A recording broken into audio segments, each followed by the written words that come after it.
combo? Bienvenidos. Hoy tenemos un close-up y nos vamos a conectar directamente con nuestros amigos, los protagonistas de Cursed, Maldita.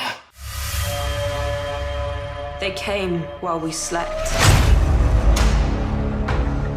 Así es, una nueva serie de Netflix que tiene que ver con un rollo medieval, que tiene que ver con un rollo de ciencia ficción, que tiene que ver con algunos guiños a La Espada en la Piedra, al Rey Arturo, a Merlín. Ahorita les vamos a platicar un poquito más acerca de esto, pero para ello nos conectamos a diferentes partes del mundo con los protagonistas de esta serie, que seguramente ustedes los han visto en otras partes. Hello guys, how are you? Hey, how you doing, man? Good, how are you? I'm excited because the adaptation of this story, obviously it has to have a lot of action, a lot of blood, a lot of gore. What can you tell me, please, about this style that you put in your movies, Frank, that maybe for a group of people could say that it's very gore and it's very bloody? What can you tell them? We cut all the blood and gore out of it. People just sit around smiling and saying nice things to each other the whole time through. Cleanse the world of our kind. Because we're different. And that's funny because Tom, you have done a lot of things for kids, and now with the story with this story, it's very different that we used to watch with your work. I'm a lifelong Frank Miller fan, you know, as a master artist, storyteller, writer. Stop saying that. It's true, and Sound like you're 20 years old or 5 years old. Together the best fight scenes in like history. I mean, you know, whether it's 300 or, you know, Daredevil Kingpin or Batman versus Joker. I mean, he's, you know, you can't have a story. I mean, nor can you have a King Arthur story without swords and blood and chaos and battle. So I can't think of any better collaborator to tackle this mythology with than Frank, who just equally well knows character, but also, you know, knows that the kind of sort of dance of violence and battle that was really kind of essential pieces of this story. Because magic runs through us. How was the experience doing this kind of fantastic story? I don't know if you are familiar with this kind of universe, or is your first time? For me, it's my first time, you know, breaching into something of this genre that's fantastical, and also the scale being so epic. It really was something new for me and challenging in the sense that it's the first time I was learning such a vast skill set with the horse riding and sword fighting and stunts and dialect. And definitely having those challenges, it excited me a lot to be a part of this project. And I think it was also really fun, you know, being able to step into those shoes every day and play such a formidable character like Nimue. It's definitely very cool and makes you feel very empowered and strong. We had a lot of fun. Can you tell me more about this combination, this mix of things that we want to watch? Yeah, I think, you know, it's got a bit of everything, this, Alex. You know, it's got a bit of romance, it's got a bit of it's got some gore, you know, it's a story that from a book that Tom Wheeler wrote.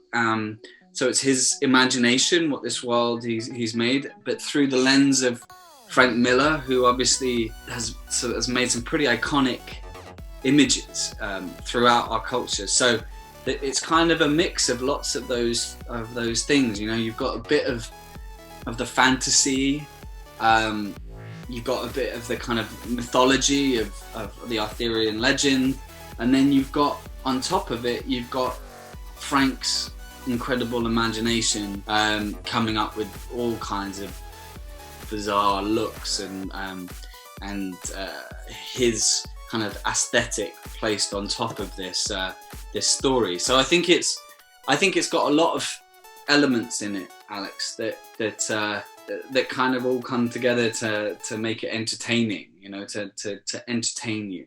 We all know Frank Miller. That's definitely like a thing within his comic books and within his worlds of that gore and that almost like violence kind of aspect. But I think that's what makes it such a show for the whole family, because there is literally something for everybody within this story, and that's what's exciting. And it's just, yeah, every once in a while you're a bit like, oh, didn't think they were going to go that far. But I think that's cool as an audience member, because the more you introduce that, the further you can go later on, hopefully, in the story. Because we have what they want. Can you tell us more about the characters? Because we used to see Arthur and Merlin as a human being that they are perfect practically. But this version, it's a different way to watch the characters. Sure, I just think we went by landing on the Lady of the Lake, that image, that initial image of the woman with the sword, and giving that to Arthur. It suggested a new story, or at least a story we hadn't heard. And it suggested magic and tragedy and romance. And once we began to work backward from that image to discover who Nimue was, I think we found all of these new. We realized, like, okay, well, this woman, this character, really, she influenced them all. So we couldn't just show people the characters they knew. We had a storytelling obligation to see how they grew from this relationship with Nimue into the characters that we ultimately know. And so they're all very different, and that's a lot of fun. And I think it was important to us to stay true to their nature and who they are, but to also give a real new kind of framing of the story, and at least how we're going to get into the story and introduce characters. Yeah, I mean, he's a young mercenary, as we come to know in the story, and he tries to be charming, and he's very much flirtatious, and he comes from kind of the bottom. He comes from a place where I think we're used to seeing King Arthur come from royalty and these kind of avenues where, of course, he's going to be king, but is he the right person to become king? Whereas in this story, I think he learns through Nimue how to become the person that we hopefully think and know he is to become. This leader. King Arthur. Yeah. I mean, hopefully it does that. Hopefully I don't die and there's a new Arthur that's waiting. Legend says this sword belongs to the one true king. Well, this Merlin, we find him as an alcoholic, and he's lost his magic, and he's a bit of a loser. He's lost his will to, fight for anything. He's quite cynical. But quite early on, he starts picking up on some clues and omens that catches his interest. And then once the ball starts rolling and the series progresses, we understand why he is in this decrepit state, and we get to know him more.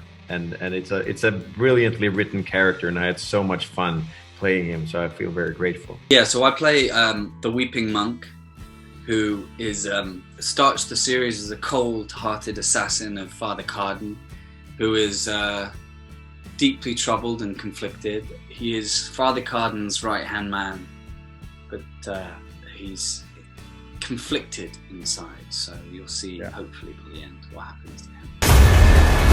But what if the sword chooses a queen? I think it's very, very entertaining and very funny to make these scenes with the swords, with the horses and all of that. But in which point do you go exhausted? Because all the scenes that you have to repeat, and the thing that at the first time it was funny, at the end it was very exhausted. Oh yeah, no, I think, to be honest with you, it's one of those moments with those shows that I've never been a part of a fantasy, and it's one of those things where you never know when you're going to be a part of these kind of worlds again. They're so huge and exciting, and my job is to literally ride on horses with the sword and get out into battle scenes and to save people and to be saved. So I just relished it the whole time. I never got exhausted of it, because even now I'm like, gosh, I really want to go ride a horse now. And it's one of those things where you never get exhausted, because you have to look around and pinch yourself, because you're like, this is my job. Like, this is what I do for a daily day-to-day thing. Frank, you have a lot of very strong characters, male characters, but now this is a teenage girl, and it has the weights of the story in her back. Can you tell me more about it? Well, I've always been big on strong female characters too, because if you look at my work and everything I do, there's a very strong female character in it, and it seems natural to me to have a woman have the weight of the world in their back, because largely they do. That's certainly been my experience in life. Is I've known very strong women and who have carried very heavy weights, and since they're the ones who bear the children, maintain the homes, and usually hold a job at the same time. What about the fights? Everything was fine, or you suffered some injury in the process? Yeah, no, it's I mean, I had the flu in one of my major battle scene. I had the flu and gastro, so I was that was a horrific day. But then I still had to look around, being like, yeah, still my job. That's amazing. But that was amazing. Like seeing, like, I don't want to spoil it. Just being in those battle sequences, it just feels like the adrenaline rush is like nothing else. And even though you're in a TV show, you're like, I've got to survive. I've got to get through this. I got to make sure I don't mess it up because there's 100 people behind me. So it's an amazing show, and I'm getting excited right now thinking about it. It's so cool being in those worlds. How can you make this character as bad as it needs? Because we have very violent world. You have to be the toughest man on the whole story, right? The trick with that is to do less, you know?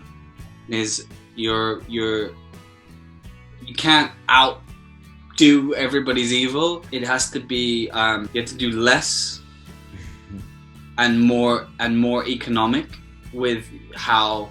I think the scariest people to me are the people that don't look like they're moving, and then suddenly they'll do something and it will kill or destroy somebody. And that to me was like what I wanted to imbue in the character is a stillness that if he made a decision, it would be immediately and they would be dead. There would be no emotion, no thing to it. So that to me was always the deadliest version. You know, like you look at any of the top predators in the world, they use the minimum amount of effort to inflict the maximum amount of damage, and that I think is something I wanted to do with the Weeping Monk, is that he doesn't do a lot, but when he does it, it's extremely effective. Are you prepared to receive all the fan base that you're going to produce with this show? I don't really think about it, to be honest with you, but it's which sounds weird, but no, I'm excited, and I'm excited for young kids that feel like they can look at me and be like, oh, he looks like me, or he's different, and I really want to aspire to be like that, or that. Yeah, I'm excited. I'm excited to have. It's such a nice feeling to know people admire your work. So it's hard to answer, but yeah. Katherine, tell me about your experience changing the genre of the style of the people know you and love you because the work that you did in 13 Reasons Why, and now you go with another fan base with sci-fi. How difficult or how weird is for you to make this kind of story? I mean, if anything, I think, being able to explore a new genre is exciting. People are people, and as an actor, you play people. And so I think all the characters that I've played before and now Nimue are characters that I've been able to relate to in some way and learn more about as a result of.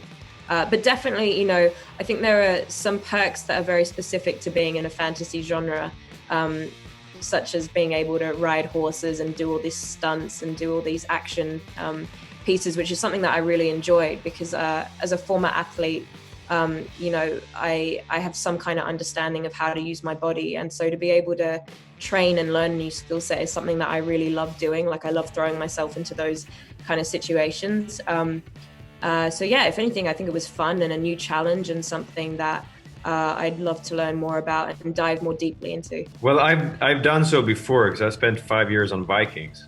And I was also like a huge fantasy fan when I was growing up, and I was into like live role playing and stuff, and fencing, sword fighting, and horseback riding and everything. So I've always been a fan of the genre. So I had some skills. Your characters in Vikings and here has like some things in common, right? Yeah, some things, but they're also very different. And their conflicts are very different, But yeah, there's like an eccentric side to both of them, you know. But for Floki, it's more of a pathological thing, you know, whereas Merlin sort of hides behind that eccentricity, and he plays different roles, and he's way more, you know, calculated and manipulative. And that thing that having an actor like you with your physique, with your characteristics, is very different of the versions of King Arthur that we used to know, with very blondie boy or very blondie man, and now you have this another version, right? Yeah. So it's cool. So exciting. It's fantasy. This is a character that was a myth and a legend. So why can't he be any ethnicity or any, you know, look like anyone? It's if anything, it makes more sense to the story that he could look like anybody in the world right now. And as I keep saying, it's if you can believe in a magical sword and you can believe in magic, in wizards with electricity and things like that, then why can't you believe in a person of color playing this character? Yeah, I think it challenges you to think about this story from a whole different side of things, you know, that nothing looks the way that we've heard, you know, this story been told before, with nothing, it doesn't follow some of the same narratives that we've been told a number of times. So there are always little surprising things about this that as the series goes along, I think you're constantly surprised. Thank you guys, nice to meet you, and we will watch your whole series.